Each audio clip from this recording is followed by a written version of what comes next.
पति ने अपने गुस्सैल पत्नी से तंग आकर उसे कीलों से भरा एक थैला देते हुए कहा, तुम्हें जितनी बार क्रोध आए तुम थैले से एक कील निकालकर बाड़े में ठोंक देना। पत्नी को अगले दिन जैसे ही क्रोध आया उसने एक कील बाड़े की दीवार पर ठोंक दी।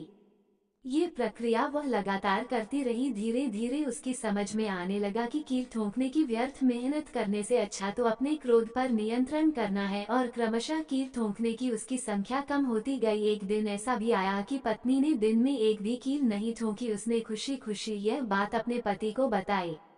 वे बहुत प्रसन्न हुए और कहा, जिस दिन तुम्हें लगे कि तुम एक बार भी क्रोधित नहीं हुई, ठोंकी हुई कीलों में से एक कील निकाल लेना। पत्नी ऐसा ही करने लगी। एक दिन ऐसा भी आया कि बाड़े में एक भी कील नहीं बची। उसने खुशी खुशी यह बात अपने पति को बताई। पति उस पत्नी को बाड़े में लेकर गए और कीलों के छेद दिखाते हुए पूछा, क्या तुम ये छेद भर सकती हो? पत्नी ने कहा, नहीं जी। पति ने उसके कंधे पर हाथ रखते हुए कहा, अब समझी, क्रोध में तुम्हारे द्वारा कहे गए कठोर शब्द दूसरे के दिल में ऐसे छेद कर देते हैं जिनकी भरपाई भविष्य में तुम कभी नहीं कर सकते। संदेश, जब भी आपको क्रोध आए तो सोचिएगा कि कहीं आप भी किसी के दिल में कील ठोंकने तो नहीं जा रहे।